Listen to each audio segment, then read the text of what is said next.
ইসরায়েলের গণহত্যাকারী প্রধানমন্ত্রী বেঞ্জামিন নেতানিয়াহুকে। কি উদ্দেশ্যে? তিনি যেন অবশ্যই হাঙ্গেরিতে বেড়াতে যান। হাঙ্গেরির 1 কোটি মানুষ বেঞ্জামিন নেতানিয়াহুকে হাঙ্গেরির মাটিতে দেখতে চাইছেন, সে কথা জানিয়েছেন পিটার ম্যাগিয়ার। কিন্তু না, আসল টুইস্ট কিন্তু এখানে নেই। পত্রের শেষে অসাধারণ হস্তাক্ষরে লেখা, অবশ্য হাঙ্গেরিতে পা দেওয়া মাত্রই আপনাকে অ্যারেস্ট করা হবে, কারণ ইন্টারন্যাশনাল ক্রিমিনাল কোর্ট আপনার নামে অ্যারেস্ট ওয়ারেন্ট জারি করে রেখেছে। কারণ আপনি হলেন শিশু হত্যাকারী, গাজা গণহত্যার আপনি নায়ক। তাই হাঙ্গেরির মানুষ আপনার হাতে হাত করা দেখতে চায়। এক অসাধারণ চিঠি, চিঠির নায়ক পিটার ম্যাগিয়ার। রাষ্ট্রের নায়ক বদলালেই রাষ্ট্রের অবস্থান বদলায়। যে হাঙ্গেরি এতদিন ইসরায়েলের জন্য ইউরোপীয় ইউনিয়নে পাহাড়ের মতো দাঁড়িয়ে থেকে বুক দিয়ে আগলিয়েছে এই গণহত্যাকারী ইসরায়েল রাষ্ট্রকে, আজ সেখানেই ভোটের পর ভিক্টর অরব্যান, যে হাঙ্গেরিতে এতদিন স্বৈরাচার চালাচ্ছিল 16 বৎসর ধরে, সেই স্বৈরাচারী ভিক্টর অরব্যানকে ব্যাপক ভোটের মার্জিনে পরাস্ত করবার পর পিটার ম্যাগিয়ার শপথ নিয়েছেন এতদিন ধরে ভিক্টর অরব্যান ইসরায়েলের হয়ে যে পাপ করে এসেছে, অর্থাৎ ইন্টারন্যাশনাল ক্রিমিনাল কোর্ট থেকে হাঙ্গেরি সদস্যপদ খারিজ করেছিল। কেন? যাতে এই বেঞ্জামিন নেতানিয়াহুর গায়ে কোনো আঁচ না লাগে।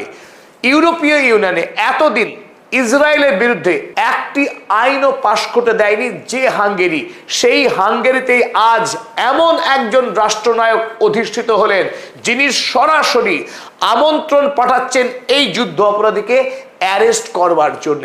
সত্যি সাধুবাদ জানাই, কুর্নিশ জানাই পিটার ম্যাগিয়ারকে। গোটা ইউরোপ মহাদেশের সাধারণ মানুষের বড় অংশ এখন ইসরায়েলের গণহত্যা, ইসরায়েলের বর্বরতার বিরুদ্ধে ফুঁসে উঠছে।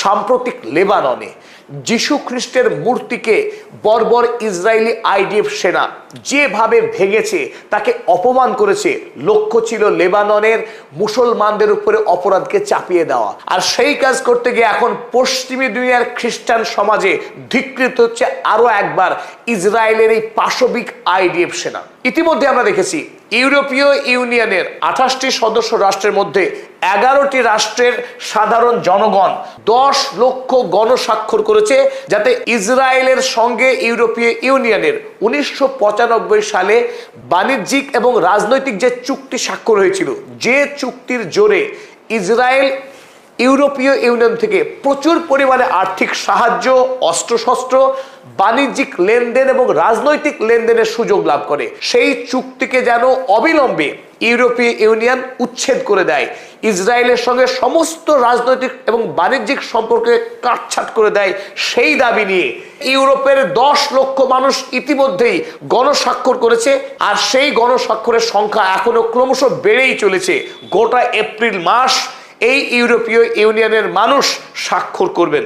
তাই আশা করা যাচ্ছে 20 লক্ষ গণস্বাক্ষর সংগৃহীত হবে। আর এর পাশাপাশি ইউরোপ জুড়ে সাধারণ মানুষ বৃহত্তর আন্দোলন গড়ে তুলেছেন। আর মানুষের পাশাপাশি একাধিক সংস্থা, সর্বোপরি ইউরোপীয় ইউনিয়নের একাধিক রাষ্ট্রের সরকার এই মুহূর্তে ইউরোপীয় ইউনিয়নে নতুন করে 1995 সালে আইনকে বাতিল করার উদ্দেশ্য নিয়ে ডিবেট শুরু করতে যাচ্ছে।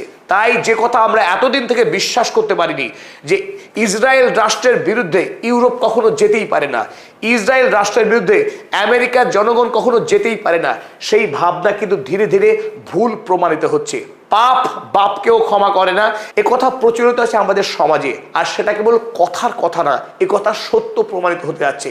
ইসরায়েলের পাপ বাড়তে বাড়তে এমন একটা জায়গায় এসে পৌঁছেছে যে ইউরোপের মানুষ যারা এতদিন চোখ বন্ধ করেছিলেন, যারা ইসরায়েল রাষ্ট্রকে সমস্ত রকম সহযোগিতা করে আসছিলেন, সেই ইউরোপে আজ ইসরায়েলের বিরুদ্ধে সবচাইতে বড় বিদ্রোহ জেগে উঠেছে।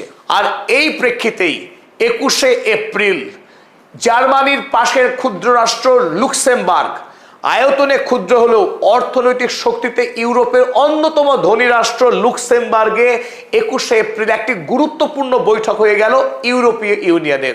আর এই মিটিং এর 1 নম্বর এজেন্ডা ছিল ইউরোপীয় ইউনিয়নের সঙ্গে ইসরায়েলের ওই বাণিজ্যিক এবং রাজনৈতিক চুক্তি আর বলবৎ থাকবে কিনা। অর্থাৎ অধিকাংশ রাষ্ট্র সরাসরি এই মুহূর্তে ইসরায়েলের সঙ্গে থাকা ওই চুক্তিকে অবিলম্বে রদ করার পক্ষে জোর সওয়াল করছেন 21 তারিখের এই সভায়। সেখানে 3টি গুরুত্বপূর্ণ বিষয়ে আলোচনা হয়েছে। চলুন দেখে নিই কোন কোন বিষয়ে আলোচনা হয়েছে এই সভায়। ইউরোপীয় ইউনিয়নের 2 নম্বর আর্টিকেল, যেটা অত্যন্ত গুরুত্বপূর্ণ, respect for the human rights and Democratic principles, মানবাধিকার এবং গণতান্ত্রিক মূল্যবোধের যদি লঙ্ঘন করে কোনো রাষ্ট্র, সেই রাষ্ট্রের সঙ্গে ইউরোপীয় ইউনিয়ন কোনো বাণিজ্যিক রাজনৈতিক সম্পর্ক রাখতে পারে না। আর ইসরায়েল রাষ্ট্র যেহেতু অভিযুক্ত জেনোসাইডাল ইন্টেন্টের জন্য, গণহত্যার জন্য অভিযুক্ত হয়েছে, ইউরোপের অধিকাংশ মানুষ এবং রাষ্ট্রের সরকারগুলো যখন মনে করে ইসরায়েল একটি গণহত্যাকারী রাষ্ট্র, সুতরাং অবিলম্বে তার বিরুদ্ধে সাসপেনশন আনা হোক, এই দাবিতেই আলোচনা শুরু হয়েছে। কমপ্লিট আর্মস এমবার্গো, ইউরোপীয় ইউনিয়নের কোনো রাষ্ট্র থেকে